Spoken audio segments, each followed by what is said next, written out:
Welcome to 52 Weeks of Flow. This is a Moving River podcast, hosted by multifaceted entrepreneur and transformational coach Bea-Marie.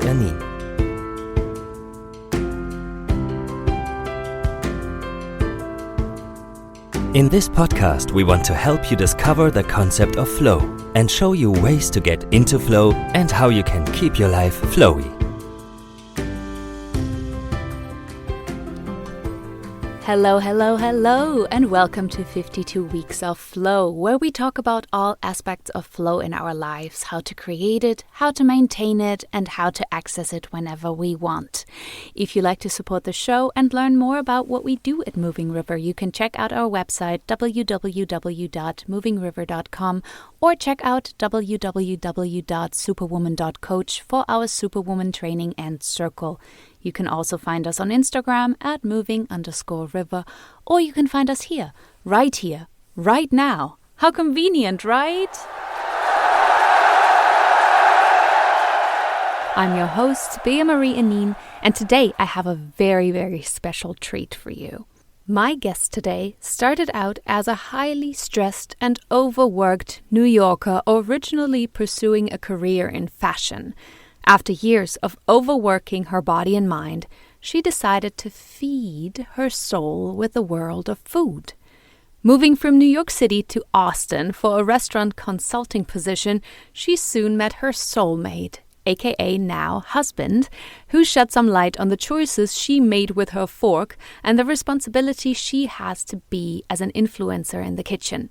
Attending the Matthew Kenney Culinary School in Los Angeles opened her eyes to the versatility of plants and the potential that plant-based living offers. She started focusing on being a solid plant-based cook, simply because she wanted people to experience the incredible versatility and explosive flavors one can taste from this earth's flora. She attended the Wildflower Herb School by Nicole Castagneto with a desire to create approachable food with restorative and/or adaptogenic properties. She is a plant-based cook, herbalist, and the current chef at Authentic Living Heartland Center for the Spiritual Activator and Manifest with Mandy. I know her as Chef Nikki. That's why I hope I do not butcher your name completely. So welcome, Nicole Castagneto. And we are here on 52 Weeks of Flow. So my question, first of all, is how would you define flow when it comes to nutrition and food? So flow, I kind of look at it as, I kind of actually look at it more than just food in general.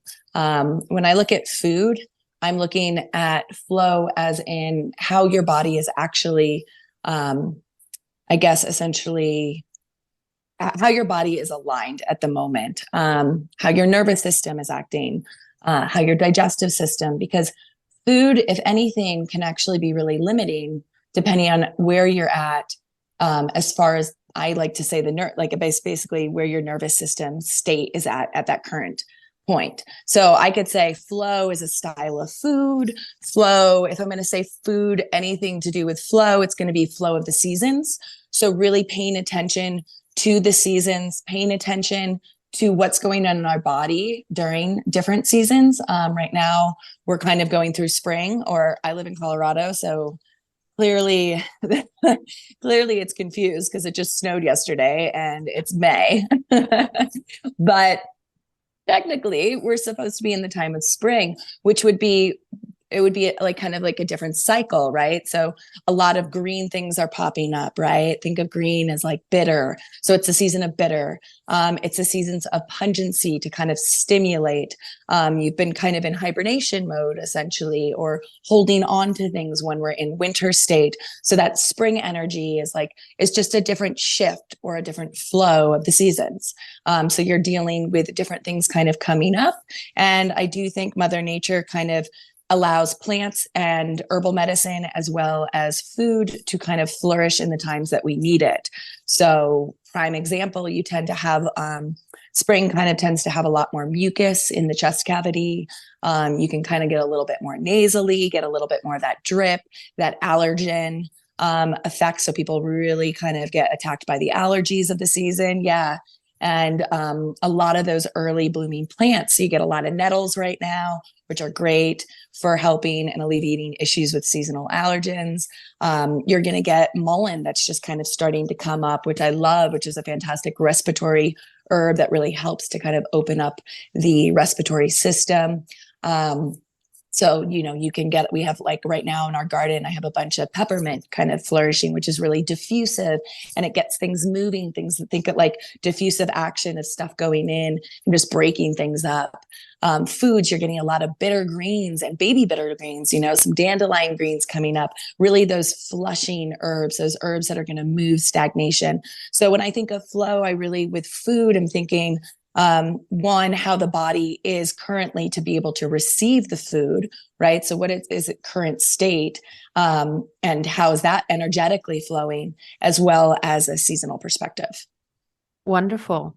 And you already said the word gut health, and I think, like, for me, gut health is almost everything in the body. If your gut is not healthy, then, but can you speak a little bit about the connection of gut health and like overall well-being through, herbs and nutrition? Yeah, of course. I feel like gut health gets really complicated, especially when you're just like gut health general, right? So one of the things that I think is really, I wish the education system really provided this more, was really learning to analyze where our body is and our gut tissue state, essentially. And you can read that. Our body tells us everything we really need to know. And, sometimes they'll say the way that things show up on your skin is kind of what's going on in your body as well. And it's not always true, but in certain scenarios, especially reading the face, you'll see that. Or when people start to get eczema, there's certain things that are really telling you there's stuff going on in your body. So, like that blanketed statement, everyone's just like, when we don't really know what to call it, it's just IBS, right? And it's very real. IBS is, irritable bowel syndrome. So irritation in that gut tissue. So it's really learning to kind of analyze our gut and what's happening. And if our gut isn't functioning optimally, then it's going to affect basically that central nervous system, that connectivity. Once you've gotten to a point, let's say that you're at a point of leaky gut, which is very common at this point because of all of the pesticides that we've been utilizing, processed foods, things along those lines that have really kind of jacked our guts up. And we've been dealing with our gut tissue health really as, instead of dealing with our nervous system, right, and really trying to analyze what's going on in it, we've been dealing with it very symptom oriented. And that has, over long-term, stress on the gut, has now caused more severe and chronic issues, and leaky gut being one of those, which usually in leaky gut issues, you'll find that there is I kind of always think of it as like that mom that's overworked, or anyone, like, the person studying for their college exams. You're like so super stressed. You're going like 1,000 miles an hour, right? Your gut's like going crazy. It's trying to digest. It's getting inflamed. You've got lymph nodes in your gut system, right? In your gut. And those things are getting inflamed because you're giving it a bunch of different foods that it doesn't know how to process. And it's like, I don't know, bacteria, virus. And it's the lymph is just like going crazy, right? So it's just inflaming. And what happens when that happens is kind of like eventually your gut brain connection kind of ends up falling apart. And I mean the actual gut brain, not the gut to our mind. When that gut brain kind of is off, it's so overwhelmed that, think of it, like I said, that overworked individual where they're just kind of throwing answers at you. Like you go to that person and you're like, hey, how do you do this? And they just need to get rid of you because they got to move on to the next problem. So they just kind of they're like, I don't know, just try this. And it's totally wrong. If they took a moment to think, they would have told you something else. Your gut is functioning in that same state. It's very much like, I don't know, like go that way. And it's like, well, no, you should have gone to the right side of the body, but it went to the left side of the body. And so things are showing up kind of all over the place. We require a lot of our culture. I like to kind of give this example because I think it's for a lot of people. We're all very stressed, right? So when we're super stressed, we're in that, like that, basically that fight or flight state. And a lot of us live in that fight or flight state on a daily basis. I'm like one of those people that has to be very conscious of that. I have that, like, I guess they say like ADD personality, right? That very like, bubbly air type of energy. And with that, I tend to breathe very shallow. Mm-hmm. If you breathe like this, right, and you're only breathing from the upper part of your chest, you're essentially not really breathing all the way. You're not breathing all the way through the body. So a fun kind of experiment is if you go like this, you'll notice your shoulders they shrug a bit. When you go like this, you notice your gut kind of goes essentially like this. Your gut's a muscle. If your gut is like this and it's kind of in spasm, which is kind of a wind effect, they call it like wind in the gut, which means it's something that you can change very easily, but it's stressing the gut. When you're digesting food, what's going to happen? Well, first of all, you don't have the blood flow. So blood is necessary for proper digestion. It's also like great circulation is very necessary for brain, to relieve brain fog and, proper mental state. But when your gut is like this and basically the blood is going everywhere else in your body because it's in fight or flight, and it's not digesting properly, and then your gut's a muscle, so it's right in spasm, food's just basically not going to digest. It's going to sit on the top. You're going to get constipation. Your food's going to sit there and start to slowly ferment, creating gas that's eventually, over periods of time of undigested food and chronic constipation, you're going to develop pretty much what I call kind of like it's boggy water in the gut. It's like it's very loose tissue. It's developed a lot of like fermentation in there. You have infection. Eventually that can lead to parasitic environments. But it's got holes in it because of the bacteria. The bacteria is leaky gut. You really need to tighten, tone, and heal. And that whole connection, just if that brain and that gut isn't connecting, to your central nervous system, it's all super interconnected, you're going to develop brain fog. Like it doesn't know quite where to go and what to fix because it is completely stressed and frazzled. That was kind of that was a long-winded answer. I hope that made sense. It did. And it just, when you were talking, I was just like, oh, ooh, no, I don't want that. I don't want that. So then the question, how do we connect our gut and our mind and our nervous system? How do we release stress if we have a really stressful job, if we have if we have kids, if we have stuff to do all the time? So so a couple things that I really love when we're talking about basically nervine and like the nervous system in general is, there's a lot of things out there that right now everyone is using to really calm their nervous system, but really we want to get into practices. Of course, we've heard meditation is fantastic. I've just recently really dove deep into meditation, but it took me like 4 years. I was like, I am not a meditator.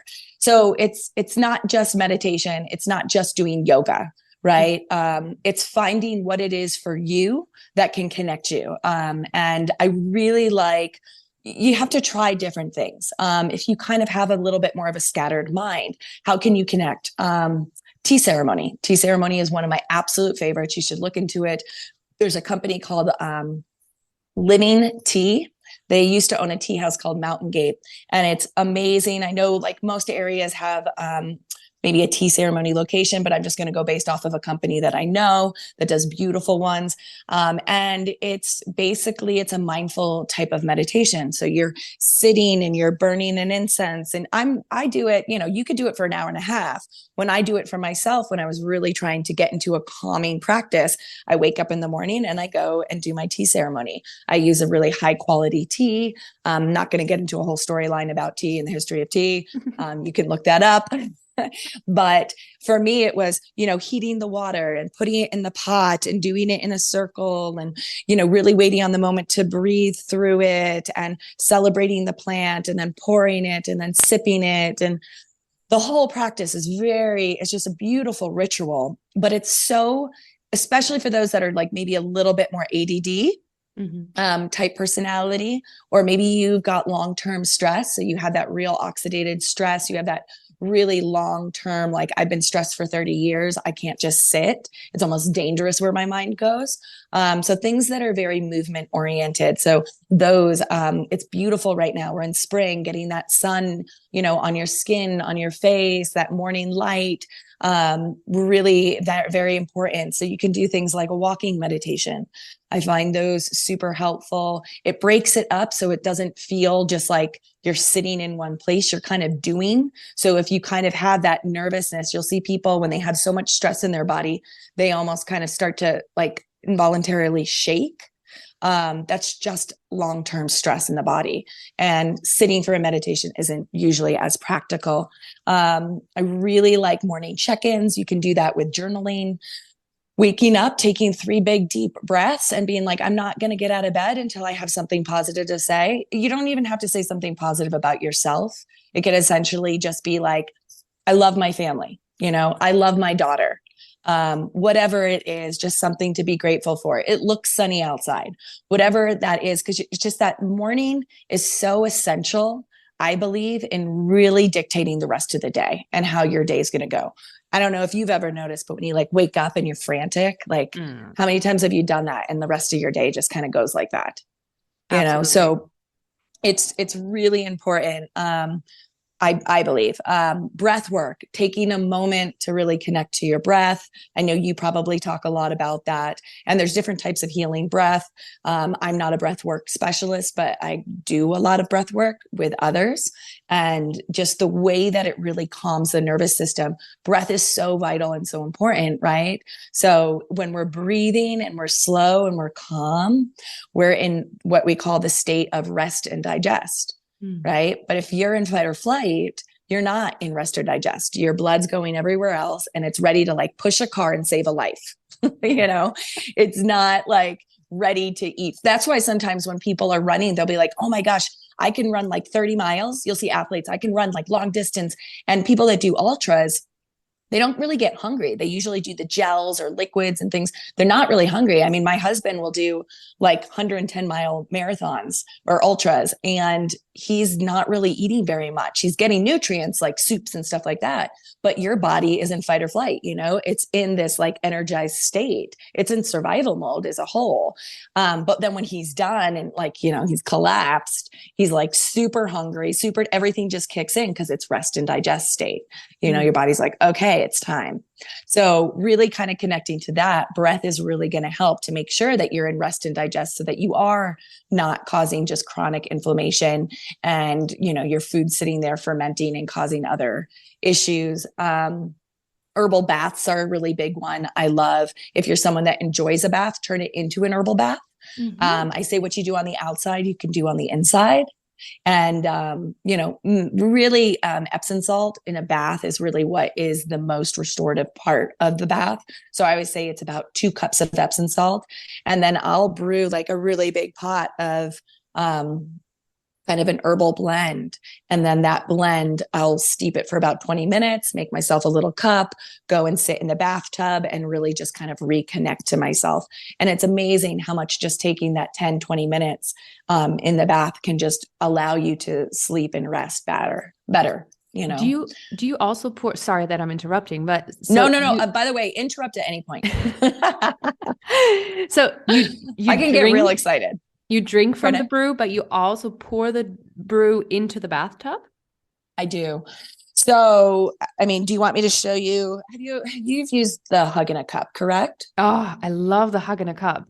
So everybody who's watching this, who's listening to this, I've been on this wonderful retreat in March where I met Nikki personally for the first time. And she was just, the food was incredible. Like everything that she talked about was like mind-blowing. And she prepared those like little herbal blends, and she prepared a soup, a broth every morning. And I felt so healthy. I felt so cleansed after that week. When I came home, I was like, oh God, I cannot keep this up. I need somebody to do that for me. Well, and it's I feel like you can, like, we make it very complicated, but it's like adding little things. So it's like, you're not going to calm your nervous system if you're trying to do 30 things. Yeah. Like, it's just not going to happen. So I'm like, okay, tackle your morning, right?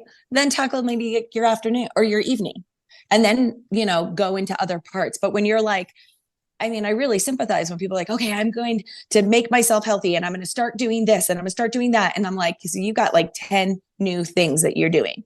You're going to stress yourself out. And then you feel like if you didn't do 2 of them, that you just let your whole self down, and then things start to kind of just fall apart. But yeah, I mean, it's, I love, like, when I do the baths, I try to do things that are very heart connecting. So we have that product line. It's the Heartland brews, and one's a hug in a cup. So it's like I said, you doing something on the outside that's good on the inside. So internally, saffron, I use saffron. Saffron is a fantastic, I don't want to say it's an antidepressant, but it has studies that are being done that shows that it helps with feelings of depression. You have rose, get yourself some beautiful rose. That's the highest frequency to love, and connectivity. Both of those topically, saffron's been, Alexander the Great actually used to bathe his wounds in saffron, to help to, the healing process. Right. So rose really helps to bring in moisture, especially hold moisture in the skin and bring moisture from the outside into the skin. Really high again for vitamin C, all these other great nutrients, but really coming up with these nice calming, I always say throw a nervine in any blend that you do. So lemon balm, again, very soothing to the skin, but then internally, a very gentle nervine that really helps with calming and unwinding in a very gentle way. So just finding those and then brewing them. And then as well, you're smelling it, your skin's taking it on and feeling great and satisfied. And you're in a relaxation state. And then you're drinking the same thing. It's like, you're just kind of like, you're basically hugging yourself in the bathtub. It's just a really beautiful ceremony. And again, great for those that have a very wandering mind. So yeah, herbal baths. And then the other one I really highly recommend for the nervous system is tackling your morning breakfast. I feel like, and that's not even herbal based, I do recommend, like, one of my favorites is either a bone or a veggie broth in the morning. It's very easy to digest. And if you do it for a long simmer or you steep overnight, like I kind of do it like this. Look, I brought examples. How great. So I'll do like a 1/4 cup of my, like, basically herbs that are great for my nervous system. Nervine tonics, which are ones that strengthen and support the nervous system. And then I'll do nutritive herbs, because when our nervous system is kind of overworked, our adrenals are getting overworked, and then we tend to lose a lot of nutrients. That's why people will be like, oh, I take Calm or a magnesium supplement to go to bed at night. Well, magnesium is one of the big, components that your adrenals use. So you need to replenish that. And so getting those really easily absorbable nutrients is great to do with herbal brews. And so I'll do it in my broth. I'll take the morning before, I'll put about a 1/4 cup to a 1/2 cup of herb, and then I'll pour my hot broth over it. I'll like kind of pop it like this and put it in the fridge, and it will just steep, and all those nutrients will really get extracted, and you're going to get a more concentrated nutritive morning broth that's very easy to absorb, very calming. I like to put a little ghee, which is really fantastic for calming the nervous system, lubricating the nervous system. Our nervous system needs really good lubrication of really healthy and good fats. And this is a great way to get that in. And also it helps with sugar cravings and not to eat something super unhealthy after, because you tend to be super full. By the time you're done, you're like, oh, I don't need anything. Yeah. Absolutely. And for those people who don't like to have breakfast, who don't like to chew in the morning, this is a really, really good practice. Yeah. And if you're fasting, you can what I like about this is that you can just essentially come up with your own combo for like a broth or a healing broth. So something super nutritive. And if you want, we can touch base on some of those herbs, but something very nutritive, and then something that's very like nervine protective, and then some nervines to just help the nervous system that's already slightly agitated. And you can do that in water. I'd add maybe some like dried carrot, dried garlic, dried onion, something along those lines to give it more of that savory feel that feels very satisfying. But you don't have to do, I know for some people, they're like very strict on breaking their fast. So they're like, I can't do any broth. So just do it with water. And at least you're getting something in your body and it will feel more satisfied. You'll find that you're not as hungry because you have all these really available nutrients that your body's like, okay, cool, I'm good. Yeah. Yeah, absolutely. Absolutely. So yes, let's touch on those nervines. Yeah. So, it's when we're thinking of nervines, I mean, are you familiar with nervines? Like if someone was like, what is a nervine? I could not explain it now. Okay. So, nervines are essentially in different categories of something that is calming. It can be settling. It can be a sedative. It can almost be euphoric sometimes, like kava. But it is something that is calming to the nervous system. Nervine tonics tend to be strengthening, toning, and really they work a little bit more like to nourish the nervous system. So they're not necessarily always herbs that are sedatives or relaxants, but they're herbs that will strengthen the nervous system from a nutritive perspective, nervine tonics. So a couple of like my favorites, I've actually like jotted them down so I don't forget because I love to go on tangents. So like I said, interrupt me as you wish. I love with nervines and I love with plants in particular. We get very used to putting things into like a category like, oh, okay, this is a calming plant. Well, not every plant works for everybody, just like not every person likes every person, right? We don't all always get along. And we don't always get along with plants, or we've just put it for the wrong symptom. Chamomile. And this is the other big one. All of these are wonderful. 90% of the nervines out there are not going to help if you're like drinking a cup of chamomile tea while you're yelling at your kid and running out the door. Like that's just like, that does not work. It doesn't work. I know people be like, well, I tried chamomile. And I'm like, well, what does your morning look like? And they describe their morning. And I'm like, well, I mean, plant medicine is, and not plant medicine in a hallucinogenic way, but plant medicine, herbalism medicine is, it's plants. It's a quieter medicine. Like it is something that you do have to like consciously. That's why it's not always I don't always say it's the number one thing I tell people to do. Usually I'm like, first line of defense, start breathing properly, start getting some breath work in your life, stretch, things like that. But chamomile, I love, but chamomile, it's a very gentle nervine. I kind of think of it as the one for the bratty personality, kind of that spasm, like I'm throwing a tantrum kind of, you don't know why you're really upset. You're just kind of being like a little bratty, so chamomile is really great for that kind of moment. And sometimes we all have a moment when we're like, I'm definitely being a brat. Like I didn't need to kind of act that way. We just have that, it's okay. Be kind to ourselves. But chamomile is fantastic for that. That's why it's great for kids when they're going through these like crazy, like, their brain is firing with all these new emotions and they're like, I don't know what to do with all of this. Chamomile's really great for that spasm that those kids can have. That's why you'll see spasm. When I say spasm, colic, they'll use it for for colic for children, and it's super safe. Again, it is part of the ragweed family. So it can cause allergens. So you kind of just want to be careful and make sure there's no allergy to it. But chamomile is really great for that.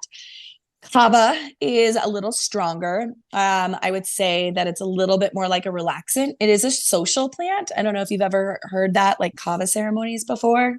No. Have you ever participated? So it's, people will they'll take kava in community. So instead of like going to a party and drinking, kava was used in a lot of celebrations. Definitely you'll find it in like, areas like Hawaii, Polynesian culture, things along those lines. But it's really great for people that have anxiety or like social anxiety, or like if you're going to go and do a speech and you're just, you're freaking out about it. Kava is a fantastic plant for kind of just like bringing you down. It's kind of breaks I think it just kind of like grounds your insecurities in a sense. It is funny because for some people it can like super relax. So you have to kind of do it. Like, I wouldn't recommend doing kava for like going up and doing a public speech if you've never done it before. Okay. And then all of a sudden you're like, hey, what's up? Yo. What's up? It's so nice to see you. But it's really good for that. It can be really good as well for emotional headaches. So if you're doing a lot of energetic work, that kind of stuff, you're doing a lot of energy work and you're dealing with trauma, right? And that trauma is coming up and it's kind of causing like hysteria, anxiety. Kava is fantastic for kind of bringing you back. Headaches have a lot of different reasons of why you can have a headache. But one being like maybe more of a trauma and emotional. You don't want to cause more stress, right? When you're already dealing with stress. So kava is fantastic sometimes. It's a great one to try if you're having an emotional kind of headache. Skull cap is, and again, stop me at any point, if you want to go further on some of these. Skull cap, I love. It's one of my absolute favorites. I have it in my bag at all times. It's really cool because nature, a lot of times these plants will grow in a shape that kind of tells you what it does. So skull cap, actually, it's really beautiful purple flower, and it almost kind of is shaped like a skull. So it's interesting because it's been used a lot in studies for PTSD and also for women after pregnancy for that almost PTSD or not almost, it is. But so Scutellaria, I really like for like the shallow breath, kind of shallow breath breathers, which is like what we just talked about. If you're one of those people in hospitality or a high stress job and you breathe only from the upper part of your chest and you run around and you don't breathe in between, you can see that, and that really stresses your body out. And so if you get into that state, I'm always like, okay, take your skull cap out of your purse. It's very bitter. So I do use it in my broths, but I use very little. And I will just take tinctures of it like all day. If you're in traffic, skull cap, there you go. Just take a couple tinctures, you're late for work, take a couple, but make sure you breathe, make sure you connect to that plant energy and that plant energetics. It's really great for digestive stress in particular. It's also a bitter, extremely bitter. So again, when we were talking about your gut kind of being super tense and tight, it's a muscle, it's in that wind state. You kind of want to, you want to relieve the stress. You want to allow yourself to digest properly. And if that's what's causing a lot of that stress in your gut, Scutellaria skull cap is fantastic for that. It has a lot of other great uses. If your child has ADD, hyperactive, that kind of personality, skull cap is, again, really wonderful for that. I wouldn't give a kid a brewed cup of skull cap because they're going to hate you and probably not try brews again. Really, this is so bitter. But tinctures are easy, and you can always add them to like a little honey, or you can make a cup of tea and then put a few drops in it and connect to that plant. Okay, for somebody who has never, been in touch with herbalism or herbs, how would you make a tincture? I would say I always kind of measure on the side of don't make your own tinctures in the beginning. Okay. You can. I think it's a beautiful way to connect to your plant, but grab yourself a book, because there is, like, if you're doing what they call the simplers method, means you're going out into the wild and you're picking a bunch of plants and you're putting it and kind of with your fist stuffing it into a mason jar, right? And then pouring whether it's alcohol, glyceride, vinegar, whatever it is, over it, sealing it, and then waiting a period of time for it to extract, whether it's 2 weeks to a month, sometimes it's a couple months. But there is like a formula to how you do it, especially if it's dried. And one big thing I always say to be conscious of, unless you're dealing with weeds, know what you're picking. You don't want people, like, your first time dealing with herbalism and you're going out and you're like, I think this is passion flower, and then you're just picking all this plant, you don't even know if you connect to that plant. You might make this whole container of plant medicine and you're like, okay, like, not my thing, and you just did all this effort. So I think for those beginning, I would avoid that direction immediately. If you want to really connect with plants right away, you can do fresh. So you can go and kind of like pick a couple leaves, a couple petals, and then steep it. And there is plant energy that exists within that experience. But I really just recommend go and purchase a really good, high quality. And by all means, I can kind of give you a list of a few that I really enjoy, but high quality tinctures, and try out what you really resonate with first. That is what I would say first step, because people go and they get excited to make tinctures, and then it's not a tincture that really connects to them. It was just what they had in their garden. And then it just sits on the counter and it becomes a waste, So first figure out what it is you're trying to connect to. Try it out, develop a relationship with that plant. And then it's also being conscious of plant medicine out in the wild, because wildcrafting is something that we really need to be conscious and aware of and respect.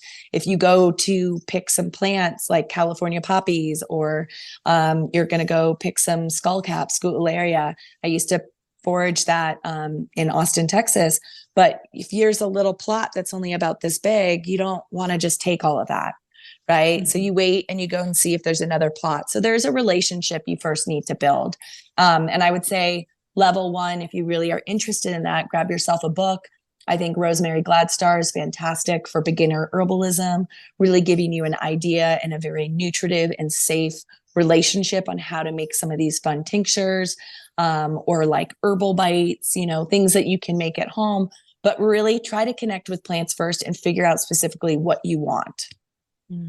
That's a really, really good advice, because I think most of the time we want just a quick fix. Yeah. We're like, okay, skullcap. She said, this is good for grounding and this is good for this. And I have this in my backyard and I'm just going to pour some alcohol on it. It's going to sit there and then I'm going to drink it. Totally. And then you're like, you do it once and you're like, I don't like it. Yeah. And then it's, then it's just sitting there. And then it also is demotivating for the future. Get yourself excited about a plant that you then want to do something and build something with. Yeah. So I've never looked at it that way, to actually build a connection with the plant, with the herbs that I'm consuming. Yeah. So this is a really, really good advice. Thank you. Yeah. Because most of the time we are really mindless about what we consume. It's like, oh yeah, veggies are good for me, so I'm just going to eat veggies. Oh, totally. Yeah, exactly. And then we're not doing things with real purpose. And so when it's not done with like an intention, we tend to fall out of the practice. Yeah. So I think that's a lot of times, like, we're very instant gratification culture. We're like, oh, okay, I'm going to do this. It's a cleanse. Oh, this is a detox. This is why do you want to do that one? How are you going to sustain? That's the big thing. Like, and I think we need a why. The why is like really what keeps us to continue a practice or continue a journey, and if you can't figure out why you're doing something, you don't really know what's working or what's not working. Yeah. And that's why baby steps are so valuable and so important, because you get those like little rewards as you go. When you do everything, you don't know what's working or what's not working. And then you're like, oh, it didn't work. Well, maybe you were overstressing yourself. Like, people do a lot of times. One of the worst things or not worst, but the biggest thing I see is when you want to cleanse, right? Or let's say you want to go on a diet. What do? You diet, you change your food, you go on a restrictive diet, and you start going to HIIT classes for CrossFit, right? Well, if you're coming from like a stressed job and you're super amped up when you're done with that, and like for 9 hours straight, you're breathing like this and you're talking like that and you're running around and you're angry at your boss and this person's doing this, then you're going to go and throw some like kettlebells and like throw some weights up in the air. And then I'm going to go home and I'm going to like, eat these like small amount of calories and feel deficient. And you're literally attacking your nervous system. You're like, your body is holding weight. It's going to hold, tension, anxiety. You're not really going to solve the long-term problems going on or issues. Essentially, people need to chill out. End of story. All right. Mic drop. Yeah. Right. Yeah. But, and do more nutritive herbs. All right. Can you talk about that a little bit more? Yeah. So a couple nutritive herbs. I won't go too crazy, but I'll talk about my favorite. One of my favorites and the easiest one in accessibility is oats in general. So milky oats, oat straw, absolutely in love with. Oat straw from a mineral perspective and nutritive perspective is super revitalizing. And what's interesting is that the nutrients it tends to be high in, like magnesium, iron, B vitamins, calcium, things along those lines, are all nutrients we tend to be deficient in when we're overstressed. Our adrenals are overworking. That's usually the nutrients that, then it causes agitated sleep. So literally remineralizing your body on a day-to-day basis. You're stressed out, you're working on it, but you still need to get yourself the proper nutrients. And a lot of times that's where people really kind of fall apart. So oat straw, I almost went on a tangent. I'm not doing it. I was like, nope, don't do it. So oat straw is fantastic for that. When I was in herb school, it was kind of like the joke. I was in Austin, Texas, and there's always traffic. So everyone on their way to like herb school, like in the hour traffic when it was only 10 minutes away, would just be sipping oat straw. Because it's really nourishing, super nourishing to the nervous system, which in turn is going to help with mind clarity. It's going to help with calming. And so really, really, like, one of my absolute favorites, super affordable, very accessible, is oat straw. And I drink it every single day. It's super nutritive. And it's not one of those herbs where you have to be like a little careful of what you're taking or medicines or so forth. The other one is milky oats, which is the tops of the oat straw. And in early season, you'll actually, like, you can pick the tops right before the oat actually develops, and you squeeze it and this like white pus kind of comes out. And that's the milky constituent. And that, again, is a nervine protective. So it's going to not only strengthen the nervous system, but it's also going to protect the nervous system. So again, those suffering from extreme adrenal fatigue or just really nutrient deficient, again, I really love milky oats, and I actually do that more in a tincture. And to find a fresh tincture, you want to find someone that's doing it where basically when you shake the bottle, it should it should almost have like a cloudy green color to it. And that is just a fantastic, I usually take that about twice a day. So I put it right by the sink, and I take a big full dropper in the morning, and then I take a full dropper at night. It's really good for male libido. So, go wherever you want with that. But that's like one of my favorite, as far as, like affordable and easily accessible. The other one I really like is gotu kola, and that really helps with like brain function. It's really great. Gotu kola has been proven to like revitalize essentially the nervous system. So when we're talking about brain fog or gut brain connection, we really want to nourish that nervous system, and gotu kola is fantastic for that. And it works more like an adaptogenic. And there's loads of others, but those are some really easily accessible ones that you can start with that don't really have any other side effects. But yeah, I mean, there's loads of nervine tonics and protective herbs that you can kind of just bring to your day to day. But that's a few. Yeah. Nettles, raspberry leaf. I mean, I could go on. And when you were talking about oat straw and milky oats, I was like, oh, all the parents, listen up. Yeah. Yeah. I mean, I wish in some senses, I'm like, give it to your kids early on, start these practices early. It's such an easy practice once you kind of get it down. And you can, when you were on the retreat, like, these are herbs. Like, I make my own veggie stock. I make it once a month. I take a big pot. I take all the scraps from when I've cooked. I put it in the pot, cover it with water. And then for the last hour of the simmering, I put a bunch of nutritive herbs in it.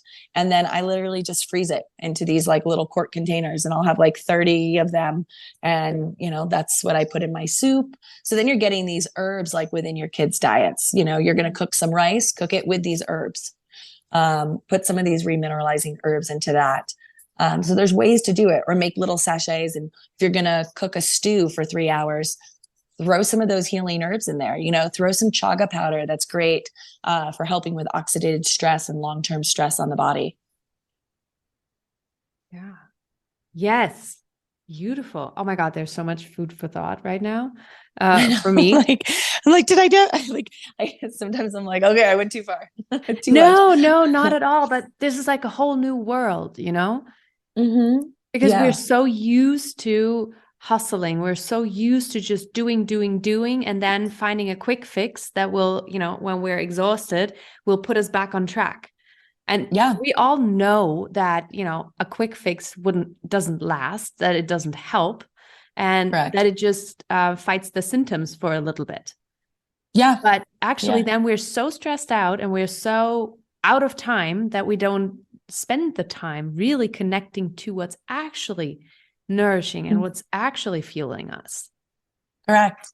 Yeah. And then, I think a lot of times it's eventually you get to that chronic state in your mind where you're so stressed that, this becomes almost secondary, and you really have to deal with the chronic issue, which is really that long-term buildup of trauma, and emotion. You're holding it all, I don't know, but if you find yourself that you have, chronic issues in like the lungs in that area, that tends to be sadness and trauma, and really deep trauma. A loss of someone can trigger respiratory issues. Like our body really is very connected to our mental state, so you starting to have like really big issues with brain fog, that's your nervous system and your digestive system. And they're very interconnected. One doesn't work properly without the other. Yeah. Mm-hmm. Beautiful. Okay. I have a question, because we're talking about the brain, and we're talking about brain fog, and we're talking about flow, and how, nutrition and food will enhance flow kind of, or, have a positive effect on your flow. So what is your perspective on like microdosing when it comes to performance? Like not necessarily physical performance, but when we're talking about brain fog and that kind of stuff. So I'm going to be honest. I am very mixed on it. I think a lot of people are kind of up in the air on it because there's still so much research that needs to be done. And I really do appreciate plant medicine. I think there's a lot of science behind it. I think again, we get into these obsessive states where it's, one fits all, and it really doesn't, right? I think you and I briefly touched on, we hear all about everyone's positive experiences, but when someone doesn't have a great experience or nothing really happens, you just kind of don't talk about it. They just kind of disappear. Like I've had friends that go and do microdosing, or they've done ayahuasca retreats and all this kind of stuff. And they've been like, oh man, the guy to the right of me, the guy to the left of me, the person in front of me. I'm like, well, what about your experience? Oh, I didn't really get much. It's like, I'm glad you're excited for everybody else, but it isn't an one fits all.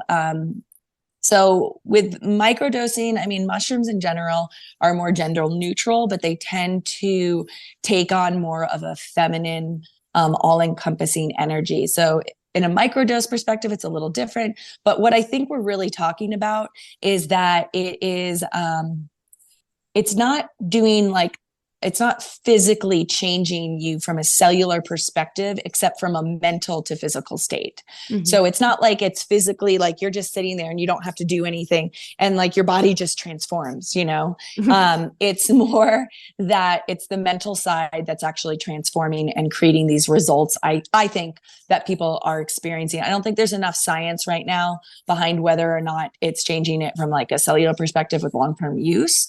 But I think like, if you look at like some athletes that are major athletes that are just like chronically anxious, right? Like think about all the superstitions they all have, right? Like, oh, I have to wear this sock that I haven't cleaned for 20 years. And if I wear this sock, like, these are things that get into our head, and that focus really can cause a lot of stress, The mind starts to wander and go in different directions and you can't hyper focus. I think more what microdosing is kind of creating more of a present and alert attention, and really directing that attention into, you're really hyper concentrated.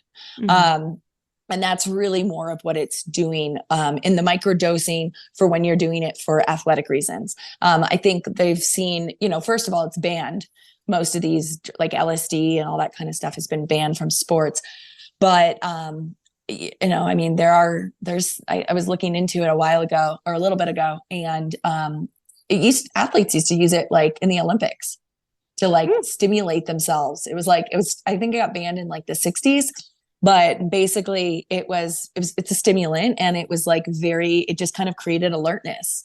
Mm-hmm. And if you're not worried about everything else that's going on, you can be the best version of whatever it is that you need to get done right then and there. It's like when you're focusing on all of a sudden you're on a project and you're like, oh my gosh, I just knocked that out in 2 hours. Whereas other days, you're wandering around the house. You're like, oh, I should clean this. Oh, I should do this. Oh, you know what? The cat probably needs to be pet. Whatever it is, you come up with a million things, and then nothing really feels like it gets done. And then that becomes a bigger, darker hole you go into. It's the same thing when you're just, you're an athlete and you're trying to hyper focus on doing one thing, but your brain's everywhere else. You get in your own way. I think for trauma, for chronic issues, I think it's fantastic. I think people that, like I was saying, people that have just gotten to the point, they've just started, they haven't even really tapped into the trauma, let's say. We haven't even gotten to the fact that this is a lot of their emotional state comes from when they were 3 years old, they haven't gotten there yet. And it just feels helpless, and maybe it's almost suicidal, or you're really just at a place where you're just not getting out of bed. It's that chronic issue. I do think that it can be very beneficial. I've seen it used, and this could be controversial, but I've seen and heard of friends that have used it. Right now is a really hard time to be a teenager, very confusing time. And kids also don't want to necessarily look to their parents. And they're not necessarily, when they're in that stage, where, they're already feeling out of place. They already don't know who they are. They're battling this identity issue. And, you're like, oh, well, just take a Nervine and let's talk about your trauma. So I've had friends that have had great success, with their kids doing, small amounts of ketamine treatments for them to really connect to what is it that they're truly going through. I'm sure that could be controversial, but I think right now there's just, people are trying to see where this fits and how it can heal and how it works in the wellness space. And I think it's like anything, I don't think it's all just one answer. I think a lot of times where I've seen people really succeed with using microdosing or using different types of plant medicine, is when they are doing the other things as well. So they're starting to change their diet. They're getting, they're doing these treatments guided. They're not just going off and doing them on their own. That can put you into hysteria. And that also can take someone that might be in a chronic state that's not ready to deal with something, and it can really trigger them and almost throw them off. So again, I think it's just, but a lot of the people with success, it's they're eating better, they're going to yoga, they're learning breath work, and they're doing these. It's not just one thing. I think if you're just microdosing just to microdose and you're hoping that it's going to change your life, it's everyone wants this one pill, and it can change you for temporary, but that's why sometimes you see these people and they're like, I do an ayahuasca trip for the last 4 years every month. And I'm like, whoa, that's, in my perspective, slightly abuse on a very powerful medicine that's supposed to shine some light on something, and you're supposed to go down that journey, and then you're supposed to do the work after. That to me is avoidance, and you're not doing the work as much. You shouldn't be doing ayahuasca every month for 2 years. There comes a point when that's almost abuse. Abuse of the plant. Mm-hmm. Okay. Yeah. Okay. Got it. Yeah. Someone might be mad at me for that, but well, I don't know. It's a very controversial time. Yeah. And it's a very controversial topic. Mm-hmm. Yeah. Yeah. Because I have friends who microdose, I have friends who go on plant medicine retreats, and it's, whatever feels good for you, whatever helps you. And I really want to connect back to what you said earlier, that you have to connect to the plant. Mm-hmm. And maybe also with those kind of retreats, if you've never done ayahuasca, it's maybe how can you connect to something that you've never done before? Yeah. And I mean, I always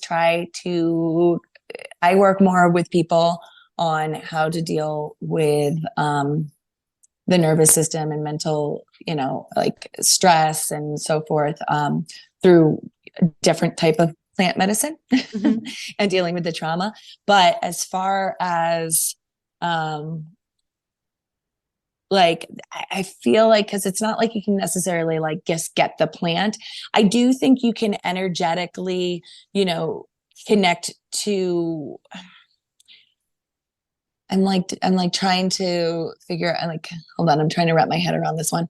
I think one is really understanding more than anything than it is with these plants in particular, because it's like most of the stuff, ayahuasca, San Pedro, this isn't going to be things that you just have at your fingertips and you can connect with the plant and put, it's a little bit more out of reach. I do know some people would say that you can tap into the plant, but like we're talking about like baseline, like you have done none of this kind of stuff before. I would say that more just get to know what the plant's energetics are. Mm-hmm. And understand that. So I think we briefly talked about learning like what's a masculine and feminine plant and how does a masculine plant feel when you are being taken over by it, or how does a feminine plant feel?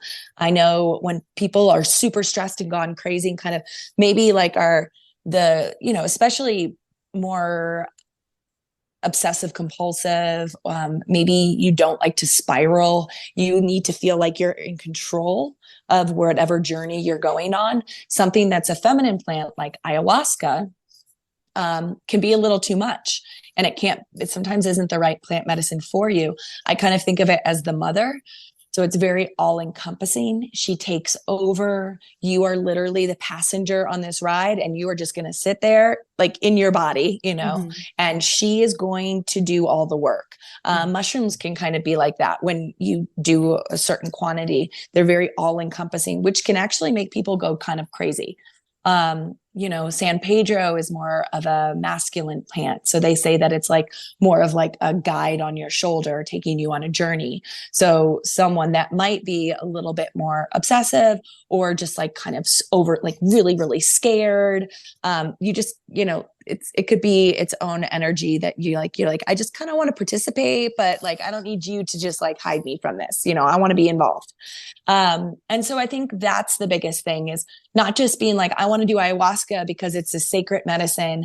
And my friend Joe had a great experience and he was an overworked business person and I'm an overworked business person, because we all have different personalities and we all have different traumas and we digest differently. One person I digest trauma by like swallowing it and holding it.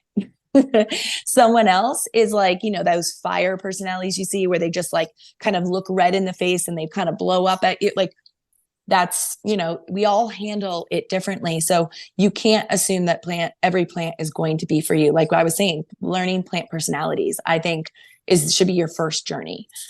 A little harder, especially if you've never done like a plant sit, if you don't even have access to the plant, you don't really know what the plant looks like. You don't know how to kind of tap into that plant. I think the best way is to really do your research on it. And how does it energetically work in the body, opposed to just going off of like, well, I'm going to throw up a lot and then I'm going to like meet my inner child and I'm going to talk to my old grandfather that was really, like this whole story you're going to come up with. But that plant doesn't owe you anything. You need to find out what that plant has to offer. It's like any relationship, and see if it's right for you. Oh, I love that. Again, making the connection to the plant and, mm-hmm. like building a relationship, seeing what the plant wants to give. So yeah, this is beautiful. And not just, I want to take this. No, maybe the plant has something more beautiful to offer for you if you let mm-hmm. it. And I think right now is a beautiful time. I'm not very familiar with astrology or, planetary constellations, but what I hear and what I feel is this energy of, kind of like spring, breaking open and blossoming and just, and receiving as well. Yeah. Like a season of receiving. It's, especially right now, and especially like, cause we're about to get into that summer energy. I don't know if Colorado ever will. Like it just snowed yesterday. I was like, what's happening? But it's like that surge of energy, that new kind of like almost rebirth. You're excited. Like, everyone, like spring comes, like, I love spring because it's like, everyone's like, ooh, let's bring out the bikes. Summer comes like midsummer and you're like, oh, like, you've been on your bike like once after that first spring energy, but it's like, go out because of that spring energy, utilize that newness. That's why in spring is the best time to do a cleanse, because you have this almost like surge, this rebirth, like, ooh, like I'm ready to like see the sun and, bring in the light and look at the flowers. And I all of a sudden now want to be a gardener, whatever it is. So it's a really good time to start these practices. It's in my opinion, it's like the best time to start these practices, because then the other seasons, we get into the summer where things get really hot and we kind of, we're getting over like the sun, and it's just like I love fall and spring because I just think they're both like these energy surges. There's just so much like happening and growing and coming to life. And then fall, like things are just shifting really quickly and changing and kind of like regrowth. And it's really beautiful, these in-between seasons. Yeah, absolutely. Mm-hmm. So finally, what is your, like a simple, I know we talked about so many things and so many tips and hints and tricks, but I'm like, okay, digestive system, nervine system in 20 minutes. Okay. Oh, we went further. We went far, more than 20 minutes already. But no, we went an hour. Yeah. So finally, what is your, like a simple tip, a simple recipe that you can share with our audience that is promoting, positive flow, a positive tone for the body that is through nutrition, which is easily done? I would say this is a really good time. I mean, like, I'm a big advocate of this. Like, start with your morning, and really starting with broths. Like, I'm a big stock and broth person.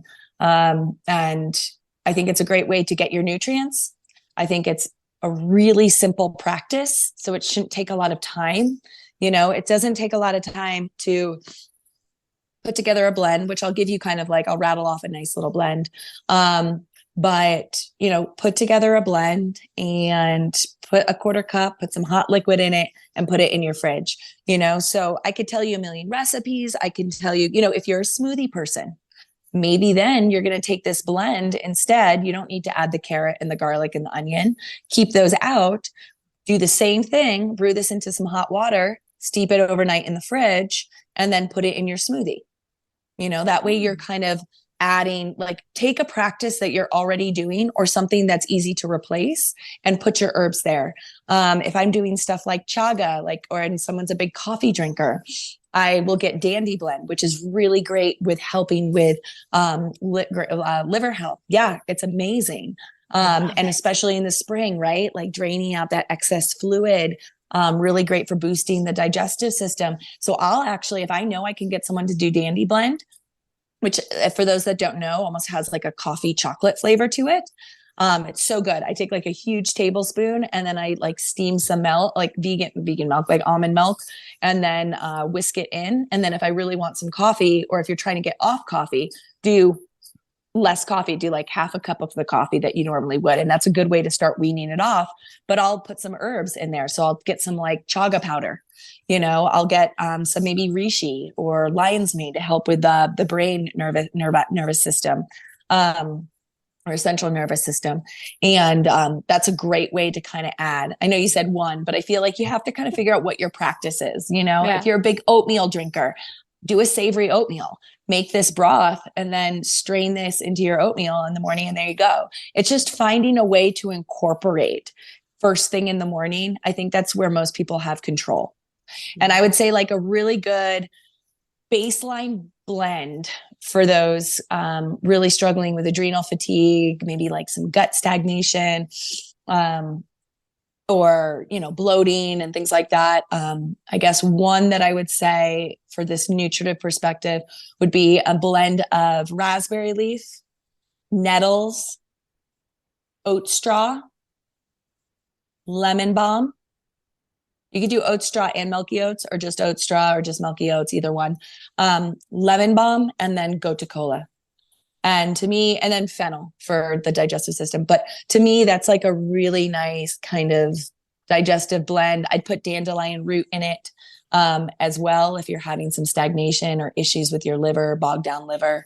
But I mean, there's a million formulas, but that's just a really nice kind of nutritive and digestive, supportive blend. And it's also going to get you a lot of the nutrients you tend to deplete when you are adrenally fatigued. And then if you're going savory, add some dried carrot and dried onion and garlic. If you're going sweet, just kind of avoid it and then just put it in your smoothie or whatever it is that you blend up in the morning. Wonderful. Wonderful. Thank you so much. Of course. For our audience, for our listeners right now, in the caption below, you will find all the links to reach Nikki, to have, to see what she's up to. And so Nikki, thank you so much for being here. Thank you so much for all of your knowledge and your wisdom. And yes, I'm going to do my broth again. This really inspired me. And I'm so glad you're doing Dandy Blend. Yes. This is, I completely weaned off of coffee. I'm not, no caffeine at all. And I'm so awake. I'm so energized. I don't know what it does, but it does that. Yeah. Well, and it's stimulating, but also it's, caffeine takes energy. Yeah. It doesn't really build energy. So, if anything, trying to at least minimize all that caffeine, or coffee at least, switch to matcha if you really can't give it up. Yeah. So people are like, no. I need caffeine. Or I need my coffee. I'm like, okay, fine. Can we get to matcha? It's a negotiation process. Yes, absolutely. So thank you so much. This was so fun and so informative and so, really cool. Everything that I hoped for. Well, and thank you for having me. This was really enjoyable. I love talking about this stuff. So I'm sure we could make this into a 2-hour podcast. I think so too. Yeah. All right, to be continued. And that's it. That's it for today. I hope you enjoyed our dive into herbs, the gut, the nervous system, and how to take proper care of your body. Thank you for joining us on this journey, and I look forward to exploring more fascinating topics with you in our future episodes. Don't forget to subscribe to our podcast to stay updated on our latest episodes.